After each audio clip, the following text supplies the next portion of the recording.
नमस्कार मित्रों, इस वीडियो में हम जानेंगे रुद्राक्ष की उत्पत्ति कैसे हुई, रुद्राक्ष का महात्म्य क्या है और रुद्राक्ष कितने प्रकार के होते हैं, उन्हें किस प्रकार धारण करना चाहिए।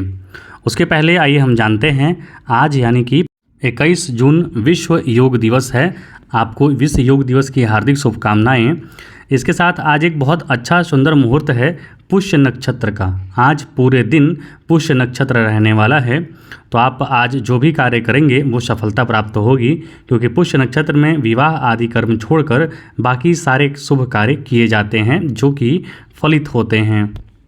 दिन में 12 बजे से लेकर 1:30 बजे तक राहु काल है। उस काल को छोड़कर इस नक्षत्र में आप कोई भी शुभ कार्य कीजिए, कुछ भी अच्छा खरीदारी कीजिए, स्वर्ण आभूषण वगैरह का, ये बहुत अच्छा योग होता है। आइए सबसे पहले जानते हैं हम रुद्राक्ष का महात्म्य क्या है। रुद्राक्ष के बारे में कहा गया है, सर्व आश्रणाम वर्णानाम रुद्राक्षाणाम च धारणम कर्तव्य मंत्रतः प्रोक्तम द्विजानाम नान्य वनिनाम, अर्थात सब आश्रम और सभी वर्णों को रुद्राक्ष धारण करना चाहिए। और द्विज यानी कि पंडित यानी ब्राह्मण को, जो कि पढ़ा लिखा जो भी है, उसको चाहिए कि वो रुद्राक्ष के को जो मंत्र पूर्वक धारण होता है उसको सिद्ध करना होता है, वो सिद्ध करके धारण करे। और बाकी सब आश्रमों के लिए रुद्राक्ष आप सीधे धारण कर सकते हैं। ये इसकी महात्म्य में बताई गई है। रुद्राक्ष धारण दुर्दो भवत्येव न संशय, अर्थात रुद्राक्ष धारण करने से वह निसंदेह रुद्र हो जाता है। तो रुद्राक्ष की महिमा बहुत विशाल बताई गई है। रुद्राक्ष को धारण करने वाला स्वयं रुद्र के समान हो जाता है। यदि थोड़ा भी परिश्रम करके, थोड़ा भी वो तप करके अपने अंदर संयम ले आए तो स्वयं वो रुद्र हो जाता है। रुद्राक्ष धारण करने के बारे में बताया गया है कि उसे जो देखता है, स्मरण करता है, मतलब जो निषिद्ध, जो कर्म करने योग्य नहीं है, उन सब चीज़ों को कर्म करता है, वैसे लोगों को भी रुद्राक्ष धारण करने पर पाप नहीं लगता है। अर्थात रुद्राक्ष की बहुत महिमा बताई गई है, हम आपको रुद्राक्ष धारण करना चाहिए। इसका और बताया गया है, रुद्राक्ष धारणे लज्जा येषा मस्ति महामुने तेषां नास्ति विनुर्मोक्ष संसार जन्म कोटि भी। हे महामुने, जिसको रुद्राक्ष धारण करने में लज्जा आती है उसका संसार में करोड़ जन्म में भी निस्तार नहीं होगा, अर्थात उसको मोक्ष की प्राप्ति नहीं होगी। तो रुद्राक्ष धारण करने में कोई लज्जा, कोई संकोच नहीं होना चाहिए आपको। रुद्राक्षधारी को देखकर जो निंदा और विवाह आदि करता है उसकी उत्पत्ति में निश्चय ही संग करता है। अर्थात यहाँ पर यह भी बताया गया है कि जो रुद्राक्ष यानी कि भगवान शिव के प्रतीक को जो निंदा करता है या फिर उसमें निंदा करता है या फिर निंदा करके वही व्यक्ति से विवाह करवाता है, जो निंदा करता है उससे, तो उसमें संकरता आ जाता है, अर्थात उसमें विशुद्धि आ जाती है, उसमें शुद्धता नहीं रह जाता है। रुद्राक्ष धारण करने से ही रुद्र भी रुद्रत्व को प्राप्त होते हैं, मुनि सत्य संकल्प को प्राप्त होते हैं और ब्रह्मा भी ब्रह्मत्व को प्राप्त होते हैं। रुद्राक्ष धारण करने से श्रेष्ठ वस्तु इस धराधाम पर नहीं है, इसकी ऐसी महात्म्य बतलाई गई है। जो पुरुष रुद्राक्ष धारण किए व्यक्ति के चरण धोकर जलपान करे वह सर्व पाप मुक्त होकर शिवलोक पहुंचता है। ये तो बहुत पॉसिबिलिटी नहीं है, लेकिन फिर भी मतलब इसकी महात्म्य बताई गई है कि जो रुद्राक्ष धारण करता है वो बहुत पवित्र हो जाता है, रुद्रत्व को प्राप्त हो जाता है। ऐसे व्यक्ति की पूजा, ऐसे व्यक्ति की श्रेष्ठता बढ़ जाती है। तो ये रुद्राक्ष की महात्म्य बताई गई है, हम आप सबको पहनना चाहिए। आइए इसके बाद हम जानते हैं रुद्राक्ष की उत्पत्ति कैसे हुई है। उसके बाद हम रुद्राक्ष के 28 भेद होते हैं और 14 प्रकार, जो कि आजकल प्रचलन में है 14, उसके बारे में हम पढ़ेंगे, कैसे उसको पहना जाए और उसका क्या महत्व होता है। रुद्राक्ष की उत्पत्ति के बारे में नारद जी कहते हैं, नारद जी भगवान नारायण से पूछ रहे होते हैं इसमें। नारद उवाच, अर्थात नारद जी बोलते हैं, एवं भूतानुभावो अयम रुद्राक्षो भवता अनघ वणितो महतां पूज्य कारणम तत्र किम वदः। नारद जी बोले, हे अनघ, अनघ किसका नाम है? भगवान विष्णु का। जब रुद्राक्ष का इस प्रकार का प्रभाव है और महान पुरुषों से पूजित है तो इसका कारण क्या है, ये आप ही बताइए।